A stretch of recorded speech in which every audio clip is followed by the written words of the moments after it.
Good morning, friends. Happy Friday. This is Lindsay Cross, Government Relations Director with Florida Conservation Voters. I hope you're looking forward to a long holiday weekend and get to spend some time safely with your friends and family, enjoying Labor Day weekend. I'm here with my friend and fellow water expert or water advocate, Christian Wagley with Healthy Gulf this morning. So it's such a pleasure to be talking to you, Christian.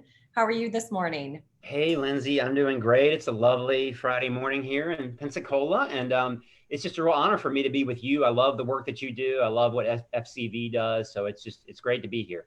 Oh, that's fantastic. So, Christian, you're the coastal organizer for Healthy Gulf. Is that right? I am, yeah, and actually my title is Florida and Alabama, so I cover a little bit of the Alabama coast, but really the whole Florida Gulf Coast, though mainly in the Panhandle. So basically between Pensacola and Apalachicola. And Healthy Gulf, we were known as Gulf Restoration Network for most of our existence. We've been around since 1994. We were actually founded at a weekend meeting in the Florida Panhandle among a bunch of conservationists. We were known as Gulf Restoration Network for many years, but we've been Healthy Gulf the last year and a half, just better reflects the work that we do. And so we're based in New Orleans. We have 14 people, and we work in all 5 Gulf states, but I'm here in Pensacola and work on the Gulf Coast of Florida. That's exciting. So, if people don't know what to do for their weekend plans, just start a nonprofit this weekend, right? If someone else could do it Exactly. on a weekend, Exactly. Yeah. I mean, there's most places have a need for somebody to be advocating on these issues for sure, or getting involved with the groups that are already there in your community that that need more help. So yeah. Yeah, that's for sure, for sure. So, Christian, describe a little bit about the geography or kind of the landscape where you are in your focus area as part of Healthy Gulf. It's just really a special area, the Panhandle of Florida. I've been here a little over 25 years now. I grew up in the suburbs of Washington D.C. and Maryland, and out near Annapolis, Maryland, and the Chesapeake Bay. So that's kind of my home landscape of where I was born and raised. But I've been here for a quarter century now, and the Panhandle is just very special. A lot of people think of it, much of it as sort of the old Florida. We have these incredible pine forests, really the biggest pieces of longleaf pine forest left in the world. That was our historically our southern forest, that covered most of the southeast and the southeastern coastal plain. And then as you come down toward the Gulf of Mexico, we have rivers and streams that flow down into the Gulf, and then a series of bays and estuaries here along the Panhandle that are mostly fronted by barrier islands with that very, very special sugar white sand, that some of the Mm-hmm. whitest sands around that we're certainly known for, especially in that stretch kind of between Pensacola and Panama City area. And so, not as much population as much of the rest of Florida. So we have a little more elbow room to spread out. We have some wonderful natural areas like in Eglin Air Force Base we can get out on, and a number of state parks and state forests and Gulf Highlands National Seashore. And so it's just a really, really special landscape. I mean, I think every part of Florida, certainly, and every part of this country is beautiful, but we certainly love what we have here. So. Yeah, I know you do. Well, I was fortunate enough to spend some time there where I met you about a year and a half ago and got to explore some of the rivers. I think maybe I went down the Yellow River for a while that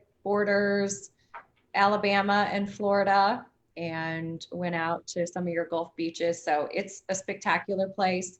I know that some of the areas around 30A with those coastal dune lakes, maybe a little bit east of you, but those are just such unique areas and so special. Are there any unique challenges that come along with some of those habitats, or just in the general kind of Florida, Louisiana area, Alabama area? Yeah, so I would say that one challenge probably is that the demographics are a little bit different in this part of the state than in the rest of Florida. So the rest of Florida, there's more affluence, there's sort of higher socioeconomic status in a lot of places that probably affords some people the time and the ability to engage on environmental issues, whereas the Panhandle of Florida is relatively poor economically compared to much of the rest of the state. And so what we see a lot of times is people are a larger amount of the population is more focused on just kind of day-to-day living and surviving and getting by, and and people work very hard, and there may not always be as much time left to be able to engage in a lot of the issues that are important, to us. So I think that can sometimes be a challenge. I think that what you find though is that people at every level socioeconomically care about their surroundings, they care about the environment. And so I think you just have to try to, go to them, meet them where they are, and get down and, on the ground and talk to them and engage maybe a little bit differently than some other places. So I think that's a threat, certainly in the other, or a challenge rather, certainly in the other states that Healthy Gulf is engaged in. The real key difference between Florida and the other 4 states is all 4 of the other states are involved in oil and gas drilling off their shores, whereas Florida is not. And that's a real key distinction. So it makes it a little more difficult. Much of the work we do is around keeping drilling away from Florida, and not expanding drilling at all. And it's an easier conversation to have in Florida because we're not already invested in that industry, whereas in the other states, they've got people employed in it. So that complicates things a little bit. Yeah. Well, I'm glad you brought up the oil drilling. I know that's something that has been a key issue for Floridians. It's something that Floridians are overwhelmingly opposed to. Our legislative leaders, largely at the state and the national level, have respected that. And we have a moratorium on offshore oil drilling right now, but I know that that's due to expire in about 2 years. Are there efforts that you guys are working on to make sure that we can extend that and keep the protections and keep our coastlines clean and healthy? Yes, Healthy Gulf is very engaged on that. I'm very engaged on it, as are, I guess most of the groups in Florida. As you mentioned, the Eastern Gulf moratorium expires in June of 2022. So we've got a little bit less than 2 years. And this year was a big year, and actually 2019 into this year, in terms of pushing for the extension of that moratorium. So the House of Representatives last fall actually passed a permanent moratorium to make it permanent. In the past, we've had these moratoriums where they're in place for 10 years or whatever, 10 years, 15 years at a time. The House passed a permanent moratorium, but that's completely stalled in the Senate. There's been no action there. So we're hoping that maybe, right now, of course, with the election, everything's on hold. Nobody wants to do anything as far as elected officials, other than the most basic things they have to get done. So if anything happens this year, it would be after the November election. But that fight continues. It is very much at a critical juncture, partly because we're at this critical juncture where, we're shifting to renewable energy. And there's no doubt that that's where we're going, that transition. And the question is, how soon do we get there? And we need to accelerate that transition. So part of the argument is, hey, we're not even going to need this stuff in the Eastern Gulf. Let's leave it in the ground and go ahead and if we make that moratorium permanent, we can start to devote so much of our time to so many other important things, because we've spent so much time on that. But it's certainly at a critical juncture right now as we get closer to the opening up of that in 2022. Yeah. Well, you mentioned the November elections and how this may not be at the top of anyone's platform right now, because we do have some level of security with the moratorium right now. However, I've seen some stuff in the paper recently about a secret plan that Trump has to potentially open Florida back up to offshore oil drilling.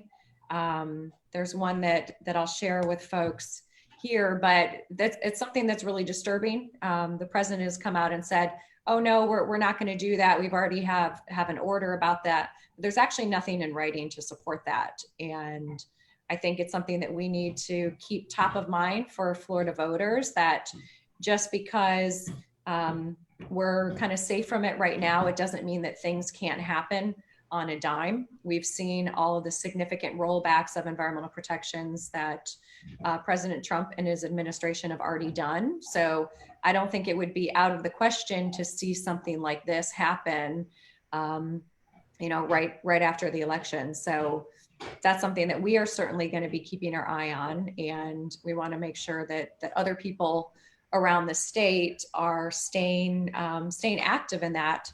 We actually have a petition to, ask President Trump to make sure that we keep our water safe from offshore drilling, and that it's important that all of our Florida delegation shares that consistent message. So yeah, I appreciate you bringing that up. Yeah, people of Florida clearly are, nearly unanimous in their opposition to drilling, as are Florida's elected officials. I think just when I talked about the inaction of elected officials now, it's just right now they're devoted to the election season. And then also I think they do feel like since they have till 2022, some of them, things a lot of times happen in politics at the last minute. It's a scramble. And so, but clearly the public, wants that moratorium extended, that the people of Florida, without a doubt. And yeah, I mean, the Trump plan, it's been widely reported that that's the plan for after the November election, to push forward with that Eastern Gulf drilling. And it's certainly consistent with really the platform he came into office on, of what I guess he called energy dominance, and America first and all of that. So it's certainly consistent with that, although he has publicly denied it for now, because everybody knows that, Florida's a swing state. You pretty much got to win Florida in order to be president. And you can't come to Florida and expect to get our vote if you're supporting drilling off of our shores. So that's right. So we need to hold him to that for sure. And in terms of oil drilling, we just had a pretty significant anniversary earlier in the spring, while we're dealing with this COVID-19 pandemic. There was a 10-year anniversary of the BP Deepwater Horizon oil spill. And I know that you were on some Zooms or some virtual meetings with Representative Kathy Castor and Charlie Crist, and talking about some of the experiences, also bringing in other advocacy groups and people kind of on the ground that experience things. What was the experience of people in the Panhandle like when that BP oil spill happened? It really was devastating. I mean, we never knew if we would ever be able to recover environmentally, socially, and economically, I would say, because the beach is and the Gulf here, and sticking our sand in our toes in the sand, and getting in that beautiful emerald green water. It's such a part of the culture and the lifestyle here, and you really can't put a price tag on that. And I'll never forget. There's a photo that I think is an AP photo that went around in the news when oil from the BP disaster first hit Pensacola Beach. It was really the first place in Florida it came ashore en masse, and it was the third week of June in 2010. And there's a photo from that time where there's a gentleman who's kneeling down at the water's edge, and the sand is just covered with oil, and he's literally got his face just kind of buried in his hand. I mean, it looks like he's shedding tears, and then a woman is there with him with her hand on his shoulder. And it really kind of encompasses how people here felt, because we all go to the beach here. We love to get in the water, and like I said, it's such a part of the culture and lifestyle here. So it really was devastating. I think there's still, we know there's still lingering effects environmentally as the science continues to come in, and the research on the long-term effects on the ecosystem and the biota, the critters. But then also economically, it was really devastating. And I think it's something like the hotel owners and the restaurants and people will tell you they never really quite fully recover from. And of course, there's always the danger. This was not even drilling off of Florida. This was drilling way out off of Louisiana. And so we're still vulnerable on any given day to something like that happening again, especially considering that some of the safety provisions and rules that were put in place because of it have been rolled back under the Trump administration. Yeah.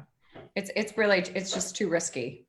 It's not worth it. And, I know your group, as well as Florida Conservation Voters and so many other groups around the state and the nation, are looking at how we can make a just and equitable transition to cleaner fuels, renewable energies. And it just really doesn't make sense to be looking at some of those old dirty technologies that are exacerbating our climate change emergency and really making our planet a less friendly and hospitable place for us to live. So thinking about some of the other water quality impacts, I know it's not just oil drilling. What are some of the other things that Healthy Gulf is really looking at, and how are you engaging people within your communities on those issues? Well, we're very concerned about what we would call toxic algae, but more formally harmful algal blooms, which of course really blew up in Florida a few years ago, mainly in South Florida, and on both coasts really.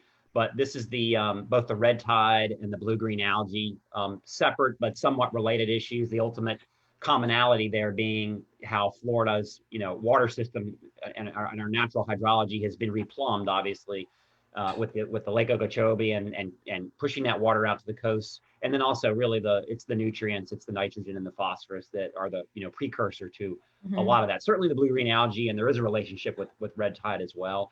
But that's certainly a concern of ours, because as development, especially expands now up here into the Panhandle, along with that come the nutrients that just always seem to be a byproduct of wherever humans are. And we're getting, internationally and even internationally, more and more incidents of this toxic algae, some of which is really harmful to human health in some really pretty scary ways when you look at the blue-green algae especially. So that's a big concern of ours and something we're working on. Florida still hasn't really fully addressed that.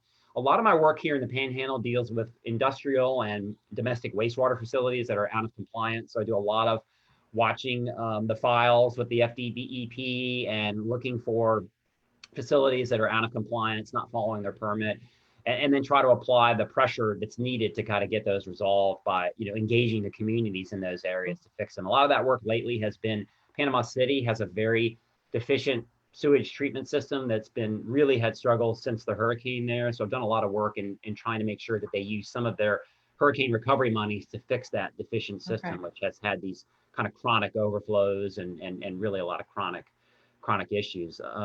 Certainly as the population growth expands now, and much of the population that used to be so much in South Florida is coming up here now. So there's a lot of poor land development practices, sprawl, and kind of lack of buffers along waterways, filling of wetlands, just a lot of poor practices like that I'm very engaged on, especially in a county next to Pensacola called Santa Rosa County. That's one of the 10 fastest growing in Florida. So they're redoing their land development code, and I've been working with a lot of citizens there who are concerned about a lot of these issues and trying to get some better protections in the code on water quality.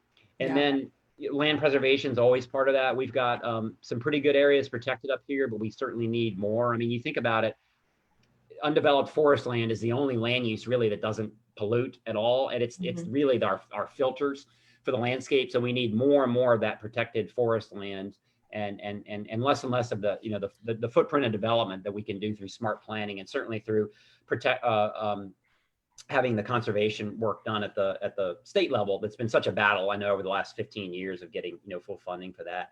And then I think finally just the use of fossil fuels in general, and trying to get communities here in the Panhandle to transition to renewable energy is certainly a huge trend that's already underway. So. And you have a campaign around some of that renewable energy in Pensacola, is that right? We do. I mean, Pensacola is the obvious target. They've had the city had a climate task force of citizens that met for a year and a half and issued their final report about 2 years ago.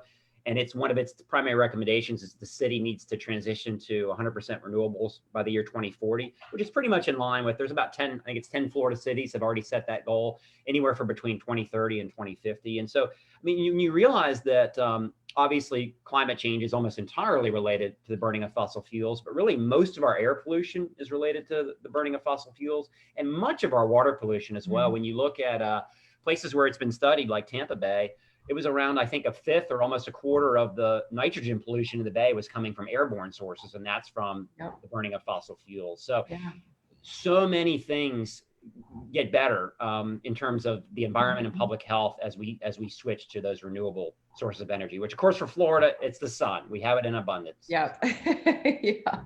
And I know there's heat advisories in St. Pete today and this week where it's going to feel like about 105 or 110. So yeah, we certainly have the heat and the humidity. When you mention the air pollution, it's interesting because I was working at the Tampa Bay Estuary program during the time when there was a big study about the role of atmospheric deposition, which that's the fancy scientific term for the stuff that falls from the sky in addition to the rain. So some scientists led by kind of like a public health scientist at University of South Florida had something called the BRACE study, the Bay Region Atmospheric Chemistry Experiment, and was looking at the amount of nitrogen, so one of our water quality pollutants, the amount of nitrogen that was coming from the sky, either as dry deposition, so that means just like particulate matters coming down, or wet deposition, so those chemicals and dirts, kind of glom on to the water molecules and fall when it rains. And I believe that that I could pull it out in my bookshelf right now, but I think about half of our stormwater nitrogen was from atmospheric sources, which is, and about half of those, half of the deposition, or the atmospheric deposition, is coming from cars and trucks and, you know, even lawn mowers. And about half of it is from things like power plants and factories. And so when some of the power plants in the Tampa Bay region switched from coal to natural gas, we saw a noticeable difference in the water quality simply because the air quality had improved. So that's a place where we can continue to make gains, and even switching from natural gas to more renewable sources. And I think the more electric vehicles we see on the roads shift towards getting some renewable energy, like electric buses. We've been working on a campaign for at least a year, working with the Volkswagen settlement money on a campaign called Healthy Buses for Clean Buses for Healthy Niños. Yeah, get the order of it right. So, you know, trying to use some of that money to get electric buses for school buses, especially in areas where they have documented air pollution, and, you know, really trying to look at the public health aspect of some of these environmental issues as well. So, all good work. Yep. Lots to be done. Yeah. So you brought up a couple things. The blue-green algae issue. I know that we think of, at least I think of the blue-green algae issue as more of a South Florida thing. You know, being in the Gulf Coast, Tampa Bay area, I know we've had red tide, and our coastal areas in Tampa Bay area and down in Sarasota. I didn't realize that some of those problems traveled as far north as Pensacola.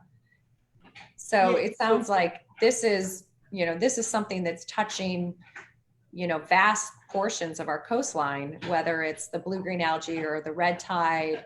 Are you guys engaged in the blue-green algae task force in any way, or kind of looking at what recommendations are coming out of that? Yeah, I am. I follow their work, and you know, I very much followed that Clean Waterways Act in the legislature last year, which began with a lot of promise, and in the end really did very little to address in a substantive way the real issues that are out there. We certainly haven't had the outbreaks of blue-green algae in North Florida nearly the way certainly that they've had in South Florida. But what we are seeing is nutrient impairments in our waterways up here, which is really kind of maybe the precursor to larger outbreaks potentially of harmful algae. Obviously, the state, you know, there's a whole process through EPA and Clean Water Act and states that you designated bodies of water that don't meet their designated uses, and those are called impaired. We have a number of water bodies in North Florida that are impaired for nutrients, nitrogen and phosphorus. And so I'm trying to engage people around that and using kind of examples of what happened in South Florida to help push that along. Now, I say that, you know, the TMDL process that is the official way that we're supposed to work within the system to kind of clean up our waterways. It's really deeply flawed in the sense that, you know, somebody asked me the question recently about how long it's going to take to clean up waterways, and that being kind of the official designated way to clean them up under the Clean Water Act and under state law. In some places, you're going to be waiting forever because the process really through DEP, they've just not really been empowered to look fully at all the sources of pollution and to really ratchet down those sources. I think it just creates so much friction and so much difficulty whenever you set a limit and say you can't go beyond this amount, and people have to live within those means, whether that's farmers or industry or municipalities. It just gets really sticky. I think there's just a lot of friction there, and the DEP has shown that they've been afraid to really push that to the degree it needs to be pushed in order to really clean up bodies of water. And so I think there's very little hope right now for most waterways getting cleaned up under that TMDL process if it continues the way it's been done over the last decade or so. It's not shown a great deal of success in a lot of ways because it's just been hard to deal, probably politically more than anything, with the real sources of pollution and trying to limit those. Well, thanks for that super optimistic note right there, Christian. It's a process that absolutely can work. I think it's a question of the political leadership that, you know, the agencies take their directives from the ultimately the governor, right, as far as how far they push things. And so I don't think necessarily that the framework itself is necessarily flawed, but it's just there's just been an inability or a lack of the leadership to push the DEP to really make these things happen. They Yeah. just haven't done that. I think under different political leadership, they absolutely could do that. Well, I mean, it always goes back to who's in elected positions, who people are voting for, and whether they are conservation leaders, if we can trust them to go up and have the best interests of our environment and our community members in mind. That's why Florida Conservation Voters is engaged in endorsing candidates and trying to get conservation leaders elected. You know, we've got a whole host of great people, like people that I am so inspired by, people who are running for office, for state house, for state rep. We've been doing kind of one-on-one interviews with Jonathan, our deputy director, has been, you know, doing Facebook Lives with all of them. And it's really, really exciting to see these people who, you know, want to go up to Tallahassee and take a really aggressive stance against polluters and making sure that we're keeping, you know, our water quality and our public health, that's more important than corporate profits. You know, we have to have strong leadership.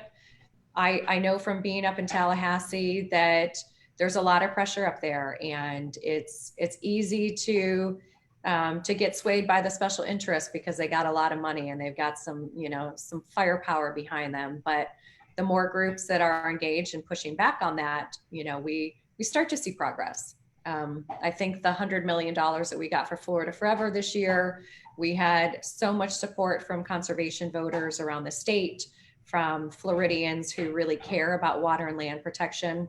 And as you mentioned, you know, protecting a natural forest is going to help with your water quality issues. It's going to make sure you're not exacerbating any of the water quality problems you already have. We had thousands of messages and emails and tweets that went to the natural resources appropriations chairs so they had no choice but to fund Florida Forever this year. And we were glad to see that it survived the round of vetoes, about $1 billion of vetoes that the governor made back in July. But it's something we can't let off the gas on those programs.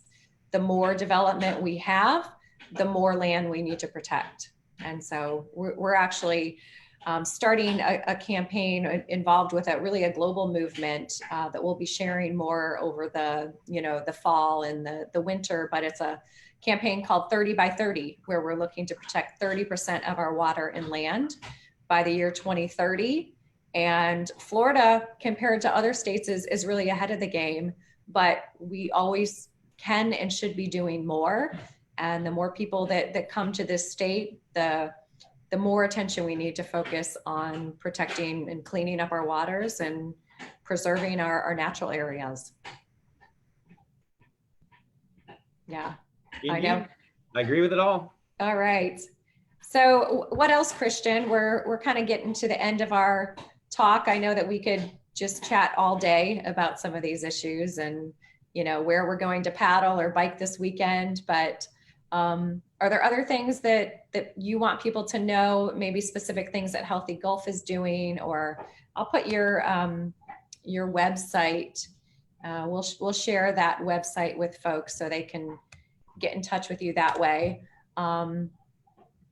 What else do you want people to know? One thing I wanted to mention, because it's certainly timely, but Healthy Gulf, for the last 2.5 years, we've been going through a very deliberative process internally, looking at issues of diversity, equity, and inclusion. And so we began that process just with our staff. And then we hired a consultant, a company called Converge that really brought us together to create our new strategic plan, and really, really making sure that we really included some very substantive pieces about racial justice in that, both looking outward in the community and then looking internally at our own staff and how we do things as well. And we did come up through that. We did come up with a new vision, and I'll read that to you, because it's a little more people focused than we've been in the past, and probably a lot of environmental groups have been, where they've been more focused on the plants and animals and the critters and stuff. So I'll read. Our new vision is: A healthy Gulf of Mexico returned to its former splendor that supports a thriving ecosystem that includes the Gulf's natural resources and, just as importantly, the people, communities, and cultures that depend on those resources. Mm-hmm. So that was very deliberate to include people in that, and I'm real proud of the work that we've been doing on that. And it's going to still take a few years to probably carry it all through within our organization, but we were doing this well ahead of the most recent national consciousness raising on racial mm-hmm. justice issues that's been prompted by the various killings and such that we've seen, and then the violence in the hands of some bad police and such. But mm-hmm. We were involved in this for a number of years already anyway, and I know a lot of other organizations are doing it as well. I know we'd be happy to share the work that we've done on it with anybody else who's interested. So. Yeah. Well, thank you all for doing that and for sharing that mission statement. I think it's important for all of us to revisit what our missions are, the practices that we have, the way we run our organizations, the partnerships that we make, and make sure that we're doing it in a way that is more inclusive, that is looking at making, the environment and being out in natural areas should be something that is available to everyone and that everyone feels safe and welcome in. And so I think the more we can bring everyone into the conversation to know that they're part of this whole global family with us. So we gotta stick together. Indeed. Do you mind if I leave you with I have a few hopeful things that I've seen that I think give me I love that. More inspiration to go on. So just to leave you with that, since I gave you the TMDL side of things, it's not so hopeful for now. But so one of the things is we have a number of estuary programs now in the Panhandle. We have the one that's farthest along is Pensacola and Perdido Bays estuary program, and there's also a new one now for Choctawhatchee Bay to our east, and then farther east for St. Andrew Bay as well. Those are just getting started, but that's based on a federal level model that's been used around the country for I think 30 years or so to help engage people around solving the issues in their estuaries and applying good science around that. So that's very hopeful for us here in the Panhandle, that we'll have that forum to be able to bring people together and use good science and engage people to solve the issues. I think the transition to renewables is another huge thing because of really the tremendous impact that the burning of fossil fuels has on just every part of the air and the water and public health. It just permeates everything. And so I think accelerating that transition in Florida is just a huge trend. We are accelerating that. It's still a small part of the energy that we have here in Florida, but it's where the growth is. And that's really exciting. And that's going to just change things dramatically in the decades ahead and change things for the better. I also think the interest in movement toward more walkable cities. We've designed our communities around automobiles for the last 70 years, and it's very inefficient. We end up using a lot more land, paving over a lot more of wild Florida in order to do that, and generating a lot more air and water pollution in the process, and creating communities where people can't just have healthy levels of fitness. It contributes to obesity when you design around cars. So there's a growing trend around rediscovering our downtowns and creating walkable places built really around people, and that's really exciting. And we see some of that here in the Panhandle as well. And then finally, I think something I'm more and more interested in is there's more and more discussion about really alternative economic models, because I think that regulation alone is never going to get us there. It's helped us get tremendous progress over the last 50 years since we had the Clean Water Act and Clean Air Act and some of those landmark pieces of legislation. But ultimately, in so many ways, our economic system is really at odds with maintaining and improving the quality of our environment, because our economic system right now always values increased expansion, more money, more growth. And that's not sustainable. I mean, it's not even sustainable today. And so we certainly can't continue that. And so I think finding other models for looking at how we measure progress, GDP is a terrible way to do that. We have other ways of doing that. And so I think we can take some inspiration from those who are looking into that. And I think ultimately we're going to have to do that to create a society where we have any hope of cleaning up our air and water for the long term. And so that excites me, more and more conversation around that. Well, those are some great things to end with, Christian. Yeah, that gives me some hope. I love all those things.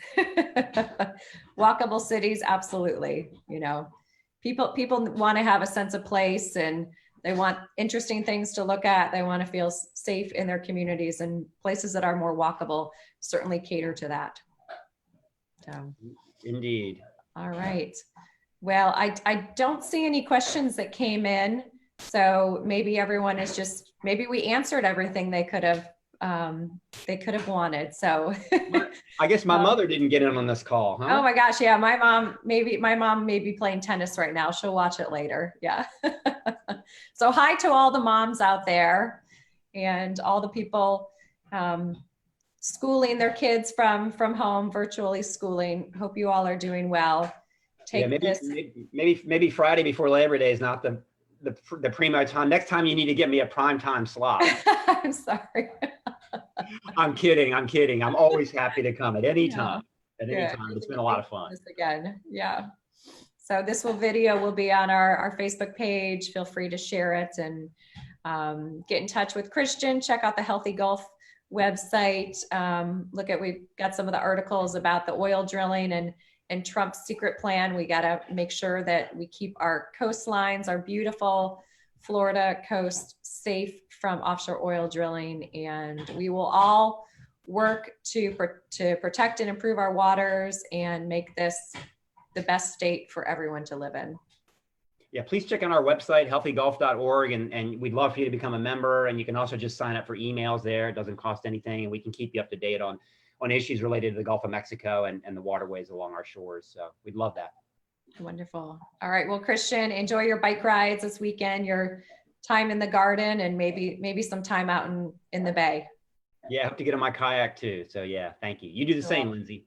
I will. Bye, friends.